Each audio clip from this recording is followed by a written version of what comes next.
Welcome to Spotlight Chronicles, and thanks for joining us for this deep dive. Today, we are immersing ourselves in the life of a poet whose existence was, well, quite literally epic. Pablo Neruda.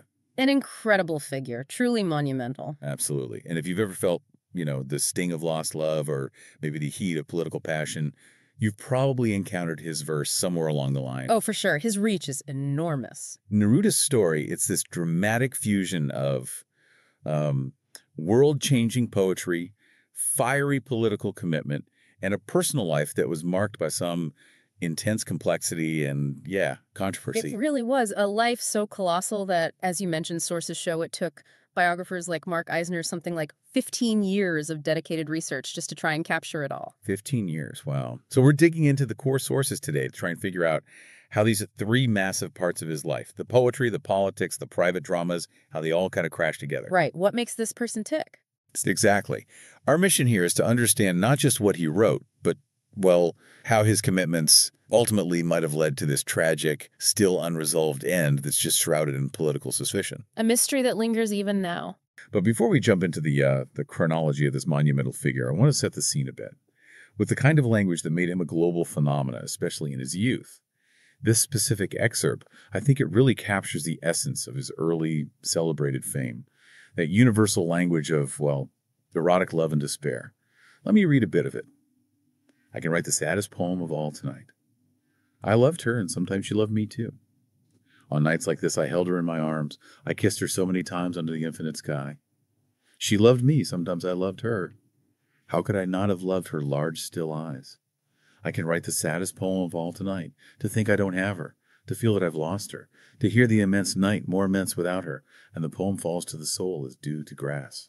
What does it matter that my love couldn't keep her? The night is full of stars, and she is not with me. That's all.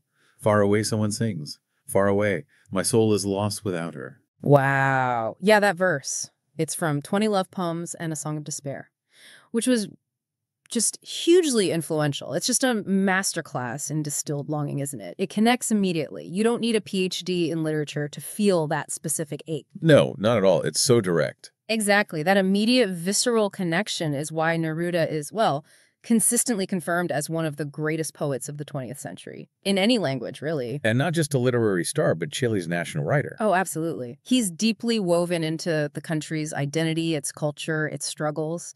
And his stature was, fully solidified when he won the Nobel Prize for Literature back in 71. Right, the Nobel. And when you read the big biographies, like Mark Eisner's Neruda, The Poet's Calling, which, again, took him 15 years, you realize just how complex it was. Braiding together the man who wrote these incredibly beautiful love poems with the man who was, constantly on the run from the state because of his politics. Such a contradiction, in a way. A profound one. So let's unpack that monumental life right from the beginning. The poet we know as Pablo Neruda, he actually started life as Ricardo Eliezer Neftali Reza Basolto. Quite a mouthful. It is. Born in 1904, Parral, Chile, a small town. And his childhood, it sounds like it was short on stability, marked by loss pretty quickly. That's right. His father was a railway worker, so life was often moving, dictated by the train lines. But the immediate tragedy was his mother. She was a school teacher, and she died just shortly after Ricardo was born. Oh, wow. That's tough. Yeah. His father remarried, and the family eventually settled in Temuco. But that early loss, that lack of a primary maternal figure, maybe a sense of displacement, it certainly seems like fertile ground for the kind of intense feelings we see in his later poetry. And this is where the poet needed a mask. Right. Because he started writing quite young. Very young, around 13, writing articles, poems for the local paper, La Mañana. But he hit that classic barrier. His father just didn't approve. Disapproved of the whole poetry thing. So the pseudonym wasn't just for literary flair. No, not at all. It was really an act of necessity, a kind of rebellion, maybe. By 1920, he's using the name Pablo Neruda, partly to honor the Czech poet Jan Neruda. Ah, interesting connection. Yeah, and it let him pursue his passion in secret, carve out this identity separate from his family's expectations. And it stuck so well that he eventually made it his legal name in 1946. Took a while then. Yeah. So the pace of his rise after that seems, well, almost dizzying. He moves to Santiago in 1921. Right, moved to Santiago. Officially, he's there to study French at the University of Chile, planning to become a teacher. But that didn't last long. Got sidetracked. Completely sidetracked by the city's literary scene, he barely focused on teaching studies. He quickly fell into the orbit of established writers, people like Eduardo Barrios, who saw his talent right away. And his first book came out pretty quickly after that. Yeah, by 1923, his first collection, Crepusculario Book of Twilight, was published. But the real watershed moment, the big one, was the next year, 1924. He's just 20 years old. And that's 20 love poems and a song of despair. That's the one. That book just catapulted him. Instant international celebrity.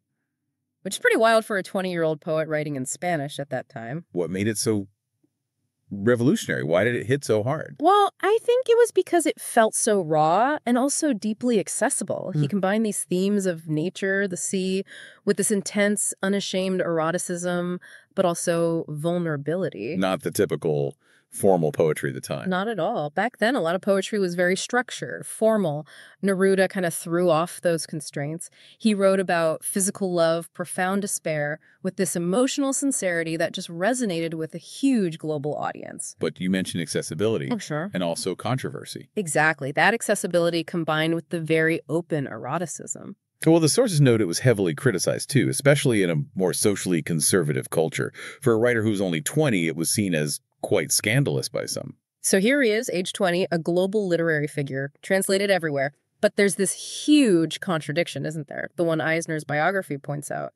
Oh, yeah. The paradox of fame and poverty. It's central to his early professional life. He was famous, but broke. Pretty much. Lauded globally, but as biographers put it, he was starved in poverty. Being a great poet in Chile back then, well, it just didn't pay the bills. And that lack of money is what pushed him towards diplomacy. Exactly. That financial instability was the very pragmatic reason he looked for a diplomatic career. It wasn't necessarily some lifelong ambition. It was more like an economic necessity. Which leads us right into the next big chapter. This Latin American tradition of honoring poets with diplomatic posts. Right, a way to support the arts, support national literary figures. Neruda gets offered such a post in 1927, and that kicks off this long, often itinerant career in diplomatic service. But it wasn't exactly glamorous postings at first, was it? No, definitely not. His first one was an honorary consulship in Rangoon, in what was then British Burma, a place he freely admitted he'd never even heard of before he took the job. Rangoon. Wow. That must have been isolating. Profoundly isolating, according to the sources. Imagine, young Chilean poet, famous for these lush South American landscapes and intense human connection poems, suddenly dropped into colonial British Asia. Minimal resources, no cultural anchors. And he served in other places too. Delhi, Colombo. Delhi, Colombo, Batavia, which is now Jakarta, where he met his first wife, and Singapore. These early posts were often marked by that same sense of isolation. How did that affect his writing? Did that isolation change his poetry? Fundamentally, it was a catalyst for a major aesthetic shift. Being in these remote, isolating places kind of forced him, or maybe allowed him, to move away from that accessible, romantic style that made him famous. So what did he write instead? He started experimenting, really profoundly, with new forms. It led to the poems collected in Residencia and La Tierra, Residence on Earth. Much more surreal, often quite dark. Surreal, like dreamlike imagery. Disorienting. Exactly. Think about it. His life was disorienting, living in Asia, feeling isolated. It was like a strange dream state. And his poetry started reflecting that internal landscape. The accessible romance got replaced by these dense, abstract, sometimes unsettling explorations of things like decay and alienation. And it was during this time in Batavia that he met his first wife. Yes, Maria Antonietta Hagenaar. She was a Dutch bank employee. They married in 1930. But that marriage, it seems, was soon overshadowed by events in Europe. It was, because the next huge inflection point, politically and personally, was just around the corner. We're talking about the Spanish Civil War starting in 1936. Right, Spain. That seems to be where the poet of love and alienation really shifts into becoming the committed poet of, well, revolution. Absolutely. The sheer brutality of that conflict, it just profoundly shocked him, mobilized him. He wasn't just an observer anymore. And he knew people involved. Yeah, very closely. He dedicated himself to documenting the atrocities. Most famously, he chronicled the merciless execution of his close friend, the beloved Spanish poet Federico Garcia Lorca. That hit him hard. I can only imagine. And that led to a specific work. Yes, España en el corazón, Spain in our hearts. But it was more than just a book. It really cemented his deep political belief, what Eisner's analysis calls the poet's obligation. The poet's obligation. Mm. What did that mean for him? It was this conviction that poetry wasn't just art for art's sake. It was a tool, a powerful tool that must be used for social good, for liberation, for justice, on the world stage. Yeah. That ideology really defined the rest of his huge career. And he didn't keep that belief private. He went all in, publicly. Totally. By 1945, he formally joins the Communist Party of Chile, gets elected senator. And this is where, the complexities and, frankly, some staggering contradictions in his political life really start to pile up. Okay, so this is the part that needs careful handling, right? Reporting neutrally on his affiliations. Exactly. As we look at his alliances, we have to look directly at the sources. And they document his pretty unwavering support for figures who were, well, undeniably controversial, often restrictive. Like who? Well, the sources show him praising Joseph Stalin, for instance, in poems like Canto a Stalingrado. Later, there's praise for Fulgencio Batista in Cuba before Castro, and then for Fidel Castro, too. That seems like a huge contradiction. Praising dictators while writing poems about liberation. How do the biographies like Eisner's handle that? They present it as a kind of tension within his worldview. Neruda saw the U.S. and Western powers as the main imperialist threat to Latin America. So he viewed the Soviet Union, despite its own major issues, as a necessary ideological counterweight. So anti-imperialism trumped concerns about authoritarianism for him. It seems that way. For Neruda, these figures represented a challenge to the power structures he deeply opposed, maybe leading him to overlook or rationalize their autocratic methods. But it absolutely attracted heavy criticism from both the left and the right, who saw these alliances as morally compromising. And these political stances put him directly in danger back home in Chile, didn't they? Very much so. In 1948, the political winds shifted dramatically. President Gabriel González Videla, who had actually been an ally, turned around and banned the Communist Party and cracked down on leftists. Which meant Neruda was suddenly an enemy of the state. Immediately. An arrest warrant was issued. He spent the better part of the next year basically underground, hiding in friends' basements, constantly moving, trying to evade capture. It was a genuinely harrowing time, and it really shows the real-world threat his political poetry posed. And he eventually had to flee the country. He did. Made this dramatic, almost legendary escape over the Andes Mountains on horseback into Argentina. He was in exile for 3 years. Wow. That experience must have just solidified his identity as a political revolutionary. You'd think so. But eventually the political situation in Chile eased up a bit. The ban on the Communist Party was withdrawn in 1952, and he was able to return home. And his political engagement didn't stop there. It culminated years later, right after the Nobel Prize. Yes, in 1971, a truly massive public event.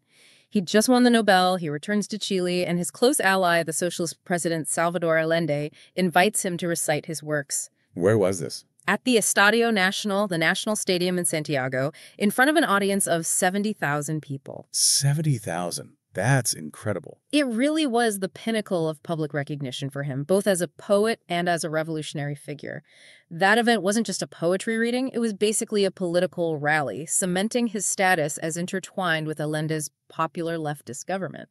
So we've seen the political fire, the revolutionary poet, but it's crucial, isn't it, to remember that this intensity often ran parallel to a really turbulent and sometimes ethically difficult personal life. Yeah, that's the other side of the coin. And when we look at his famous romantic verse, we also have to look at what the sources say about the reality of his relationships. It's maybe an uncomfortable contrast. It often is. Eisner's biography, for example, is described as respectful and even-handed, trying to understand the man in his time. But it doesn't shy away from detailing his serial adultery and what many sources describe as pretty poor treatment, even disregard of women in his life, especially his first wife and their daughter. Let's walk through that a bit. His first marriage, the one that started in Batavia, to Maria Antonita Hagenaar, that lasted from 1930 to 36. Correct. And that marriage produced his only child, a daughter named Malva Marina. And there was tragedy there, too. Yes, very much so. Malva Marina was born with hydrocephalus, a serious congenital condition. She died in childhood, quite young. And, well, the sources indicate Neruda's reaction was difficult. He apparently described her cruelly in private letters, using terms like elf or even vampire. Oh, that's hard to hear, especially from the poet of such deep human feeling. It creates a very difficult shadow, doesn't it, over the man celebrated for his empathy in his political and romantic writing. And after that marriage ended. He married Delia del Carril in 1943. She was an Argentinian artist, a really devoted partner, actually, significantly older than him, at least 20 years older. She provided a lot of intellectual and emotional support during that really tumultuous time of his political rise and his exile. But that relationship didn't last either. No, because while he was still married to Delia, he began a long-running secret affair with a Chilean woman named Matilde Urrutia. Matilde Urrutia. She becomes very important, right? Extremely important. Their affair started during his exile, blossomed over time, and eventually led to his divorce from Delia in 1954. Matilde became his third wife in 1966. And she wasn't just his wife. She was his muse. Absolutely. The central muse of his later life. She inspired some of his most famous, most passionate later poems, including that widely known one, The Laughter. So how do we square that? The beautiful romantic poetry inspired by Matilde with the documented history of adultery and, well, the apparent mistreatment of his previous partners. That tension is really key to understanding Neruda's complexity. The biography seems to suggest that his capacity for creating art, for accessing that deep poetic emotion, was almost separate from his personal ethical behavior. Like the artist and the man were two different things. In some ways, yeah. The depth of feeling in the art is undeniable, but the application of basic human consideration in his personal life often seemed to fail. It forces you, as a reader, to confront that ethical gap between the artist and the art itself. It's a conflict we see with quite a few colossal figures from the 20th century, isn't it? It really is. Okay, so setting aside the personal turmoil for a moment, what's truly astonishing is that through all this, the politics, the danger, the relationships, the chaos, he just kept writing. Relentlessly. The productivity is staggering. For the next 21 years of his life, he just continued pouring out work. And it wasn't just more love poems. His scope grew enormously. How much are we talking about? Well, consider the scale. A collection of his complete works published back in 1951 filled about 459 pages. Okay, respectable. But by 1968, just 17 years later, the compilation needed 2 massive volumes covering 3,237 pages. Whoa, that's incredible growth. 459 to over 3,200 pages. Right, it's not just volume either, it's the exploration of diverse styles and themes. So what were the big themes in these later epic works? His later works, especially the monumental Canto General Song, became these huge literary projects dedicated to the history, the geography, the political struggles of the entire American continent, North and South America. So he went from intimate love poet to epic historian. Pretty much, a political epic historian in verse. Yeah. Using this sweeping but still accessible language, it wasn't just describing history, it was actively participating in the political discourse, really fulfilling that poet's obligation he felt, but on this grand continental scale. And that scale is why critics like Harold Bloom rated him so highly. Exactly. That sheer breadth and depth is why Bloom included Neruda as a writer absolutely central to the Western literary tradition in his book, The Western Canon. And his recognition wasn't just literary, it was political too, reflecting his global status. Absolutely. The list of awards really shows the two sides of his public image. Of course, the Nobel Prize for Literature in 1971 is the big one. But there were others, more political ones. Yes. Reflecting his alignment with the global left, he got the International Peace Prize in 1950. And then, more controversially, he received both the Lenin Peace Prize and the Stalin Peace Prize in 1953. Wow, the Lenin and Stalin Peace Prizes, back to back, almost. Yeah. Those political awards really underscore how his poetry was being received and celebrated internationally, explicitly as a force for revolution, or at least anti-imperialism. Which brings us, inevitably, to the final chapter, where all these threads, the fame, the politics, the turbulent era, converge in this really tragic mystery. His death. Right. Neruda died on September 23, 1973 in Santiago, Chile. And the timing. I mean, it's just devastatingly significant. Heartbreakingly specific. He died just 12 days after the brutal military coup led by General Augusto Pinochet. The coup that overthrew and killed his close friend and ally, President Salvador Allende. 12 days. So the official cause of death was prostate cancer. That was the official story, attributed to advanced prostate cancer. But given the political context happening right after the coup, well, allegations of poisoning started almost immediately. Just based on suspicion initially? Or was there more to it? Initially, a lot of it was suspicion, grief, political anger, but the idea that it might not have been natural death gained concrete traction much later. In 2011. What happened in 2011? That's when Neruda's longtime chauffeur, Manuel Araya, came forward with a very specific, compelling claim. He alleged that while Neruda was in the clinic, supposedly for his cancer, a physician gave him an injection, An injection that, according to Araya, made his health decline rapidly and led directly to his death just hours later. So it started with his driver, basically. That testimony kicked off a real investigation. Yes, that testimony was specific enough that a Chilean judge, Mario Carroza, authorized an official investigation into the circumstances of his death. Which led to his body being exhumed. Correct. In 2013, his remains were exhumed for forensic analysis. An international team of experts was involved. And what did they find initially? Did they find poison? Well, initially, no. The first reports from the forensics team concluded they couldn't find any definitive evidence of foul play, no chemical agents consistent with poisoning at that time. So that should have been the end of it. Case closed. You'd think so. But due to continued pressure, especially from Neruda's family and supporters, and maybe the consistency of the chauffeur's account, the story didn't end there. The narrative shifted again. How so? What reopened it? This gets really complex. It does. In January 2015, the case was dramatically reopened. It turned out that the initial scientific reports might have been incomplete or misinterpreted. Further analysis, deeper tests, revealed something unusual. Unusual how? They found evidence of unusual bacteria growth within his bones. Toxic bacteria. This finding led to a major shift in the official position. The government changed its stance. Dramatically. That way. That November, the Chilean government issued a pretty shocking statement. They said it was now considered clearly possible and highly probable that third parties were involved in Neruda's death, basically validating decades of suspicion that he might have been assassinated by the Pinochet regime. Wow. From no evidence to highly probable state involvement. That's huge. It was a massive development, and then came the final, really critical piece of forensic evidence much more recently in a 2023 report. Okay, what did the 2023 report confirm? What was the bacteria? The 2023 report confirmed the presence of Clostridium botulinum in one of Neruda's molars. Clostridium botulinum. That's the bacteria that causes botulism, right? And- Serious stuff. Highly lethal. Extremely lethal. Botulism toxin is an incredibly potent neurotoxin. It causes paralysis, respiratory failure, often leads to death very quickly if not treated. Finding it in his tooth was a bombshell. Chilling. But what makes that specific finding so explosive in the political context? Is there a connection to the Pinochet regime?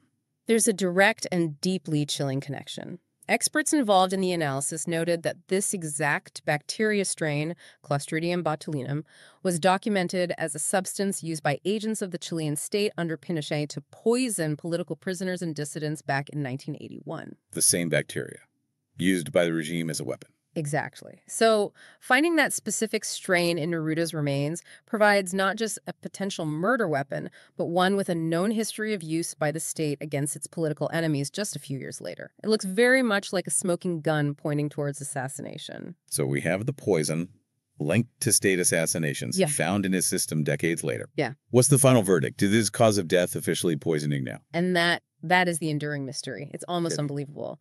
While the 2023 report confirmed the presence of the lethal toxin, the panel of experts ultimately stated they could not definitively conclude that the bacteria or its toxin was the cause of death. Wait, they found the poison, but they can't say it killed him. How is that possible? It seems to be a question of concentration, timing, proving direct causation versus just presence. Maybe the cancer was too advanced anyway. It's scientifically complex and legally cautious. So officially, the record remains unresolved. We have incredibly strong forensic evidence suggesting political murder, but the official cause of death hasn't been formally changed from cancer. It leaves his end permanently shrouded in this political suspicion and doubt. What a complex, intense story. So, stepping back from that mystery, his legacy today rests on that huge body of work, doesn't it? It really does.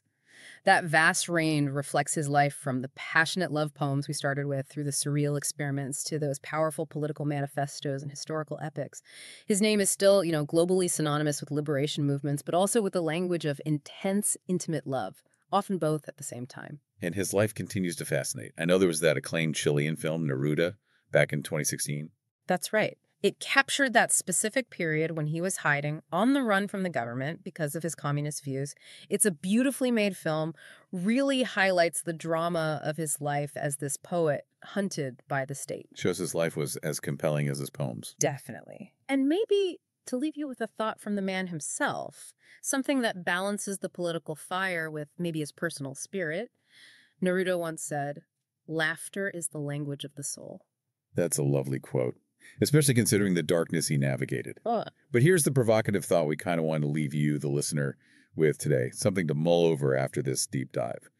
Given Neruda's passionate belief in that poet's obligation, using his art for social change, and now knowing there's definitive forensic evidence strongly suggesting he was poisoned by the regime he opposed, how does the unresolved, suspicious nature of his death change how we read his later, really politically charged works? does it give them a new layer? Does the near certainty of his, well, martyrdom add this tragic urgency or relevance to those calls for liberation in his poetry? It definitely makes you think, doesn't it?